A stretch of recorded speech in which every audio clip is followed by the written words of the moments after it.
चिराग पासवान और पशुपति कुमार पारस क्या एक होंगे? दोनों चाचा भतीजा को बीजेपी मिलाने में सफल होगी?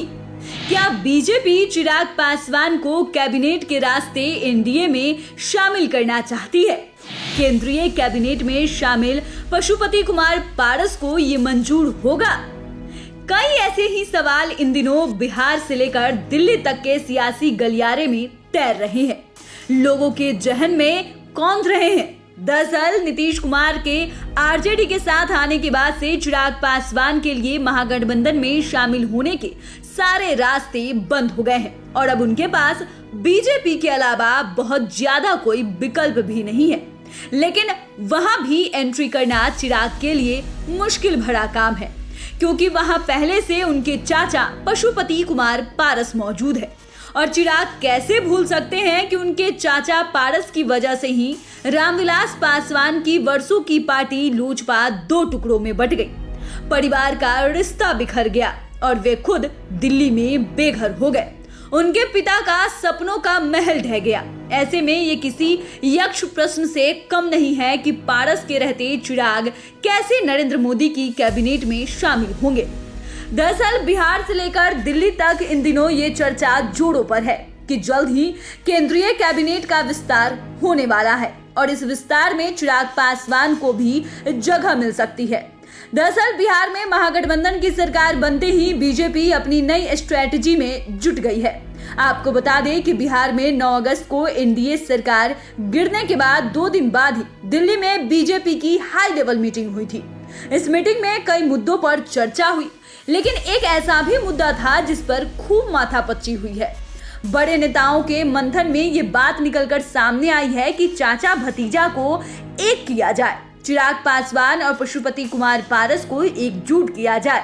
पारस पहले से ही एनडीए के साथ है, इसलिए चिराग को किसी तरह वापस किया जाए। कहा जाता है कि बीजेपी ने इस पर अपना काम भी शुरू कर दिया है, लेकिन कहा जाता है कि बीच में नया बखेड़ा उस समय शुरू हो गया जब चिराग पासवान ने कई संकेत दे दिए। सूत्रों की माने तो चिराग एनडीए में तभी शामिल होंगे जब पारस गुट बाहर होंगे। इतना ही नहीं, उनका एक शर्त ये भी है कि नीतीश कुमार की एनडीए में अब कभी वापसी नहीं हो, उनके रास्ते फाइनली एनडीए के लिए बंद हो जाए। साथ ही लोकसभा चुनाव की सीटें अभी से क्लियर कर दी जाएं। साथ ही उन्हें भी केंद्रीय कैबिनेट में शामिल किया जाए। पॉलिटिकल एक्सपर्ट मानते हैं कि ये चारों ऐसी शर्तें हैं जो बीजेपी को और अधिक परेशानी में डाल सकता है। हालांकि इसे लेकर चिराग पासवान या उनके समर्थकों की ओर से किसी तरह का अधिकृत बयान सामने नहीं आया है, लेकिन कहा जा रहा है कि चिराग की इन सारी शर्तों को अमित शाह के सामने भी रखा गया है। इस पर क्या फैसला होगा, बीजेपी के आला कमान के फैसले के बाद ही पता चल पाएगा। बीजेपी के अंदरूनी सोर्सेज की माने तो पार्टी के आला कमान चिराग पासवान को केंद्रीय कैबिनेट में शामिल करने को तो राजी हैं। वो नीतीश कुमार के नाम पर भी समझौता कर सकते हैं, लेकिन इस पर भी पार्टी अंतिम रूप से मुहर लगाना नहीं चाहती है। बीजेपी नीतीश कुमार के लिए भी विकल्प खुला रखना चाहती है, लेकिन बाकी 2 शर्तें बीजेपी को असहज कर दे रही है। वो पशुपति पारस को कैबिनेट या एनडीए से बाहर करना नहीं चाहते हैं। साथ ही लोकसभा की सीटों को अभी से क्लियर करना भी टेढ़ी खीर टाइप का मामला है। चूंकि लोकसभा चुनाव में लगभग 2 साल बचे हैं, आने वाले 2 साल में क्या कुछ होगा, कौन एनडीए में रहेगा, कौन जाएगा, ऐसे में अभी से सीटों का बंटवारा नहीं किया जा सकता है। दूसरा, पारस को निकालकर बीजेपी दलित वोटों का बंटवारा नहीं करना चाहती है, क्योंकि आरसीपी सिंह के बाहर होने के बाद उनकी भी भरपाई नहीं हो पाई है। आरसीपी सिंह को फिर से कैबिनेट में शामिल कराने का सामने कोई विकल्प नहीं है। ऐसे में पशुपति कुमार पारस के साथ बीजेपी रिश्ता खराब करना नहीं चाहता है। दरअसल पशुपति पारस के साथ केवल दलित ही नहीं बल्कि उनके सवर्ण सांसद भी हैं और वो वोट भी फिलहाल बीजेपी से जुड़ा हुआ है। दरअसल बिहार में बीजेपी से पहले ही मुकेश सहनी खार खाए हुए हैं। बीजेपी की वजह से मुकेश सहनी न केवल बिहार कैबिनेट से बर्खास्त हुए बल्कि उनके 3 विधायकों को भी बीजेपी ने अपनी पार्टी में मिला लिया था और इन खामियाजा पार्टी ने बिहार के बोझा उपचुनाव में भुगता भी है। मुकेश सहनी की वीआईपी पार्टी को बोझा उपचुनाव में लगभग 30,000 वोट आए थे। ये फुल्ली दलितों और मलाहों का वोट था। हालांकि चिराग पासवान की पार्टी बोझा से खड़ा नहीं हुई थी, लेकिन आपको ये भी याद हो 2020 के बिहार विधानसभा चुनाव में चिराग पासवान की वजह से ही नीतीश कुमार की पार्टी बिहार में तीसरे नंबर पर पहुंच गई और ये कसक नीतीश कुमार के मन में आज भी है। वे आज भी कहते हैं कि 2019 में लोकसभा चुनाव में हमने बीजेपी को खूब मदद की और उसने 2020 में हमें हराने का काम किया। ये बता दें कि चिराग पासवान की पार्टी लोजपा रामविलास को विधानसभा चुनाव में लगभग 6% वोट आया था। उनके मैक्सिमम कैंडिडेट तीसरे या चौथे स्थान पर रहे थे।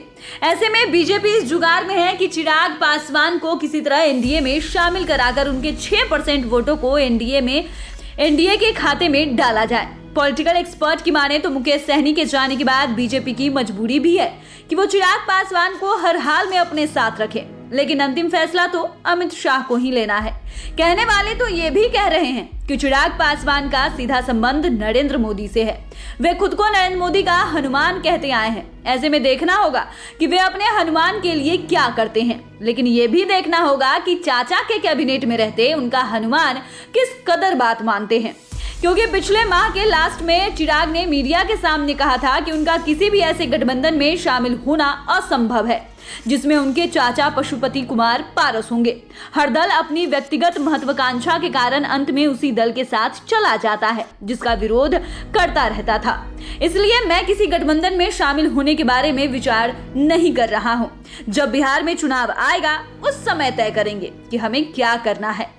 बहरहाल चर्चा तेज है कि चिराग पासवान को एन केन प्रकारेण एनडीए में शामिल कराने के लिए बीजेपी लगी हुई है। ऐसे में देखना बेहद दिलचस्प होगा कि चिराग पासवान फाइनली क्या निर्णय लेते हैं। लेकिन कहने वाले तो आज भी कह रहे हैं कि चिराग को जितना बीजेपी ने दर्द नहीं दिया, उससे कहीं अधिक उनके चाचा पशुपति कुमार पारस ने उनके पापा की पार्टी और घर तोड़ कर दिया है। तो फिलहाल के लिए इतना ही। डेस्क से राजेश ठाकुर की स्पेशल रिपोर्ट। अगर आपने अभी तक चैनल को सब्सक्राइब नहीं किया है तो सब्सक्राइब कर ले। फेसबुक पेज को लाइक करना ना भूले। वीडियो देखने के लिए आपका धन्यवाद।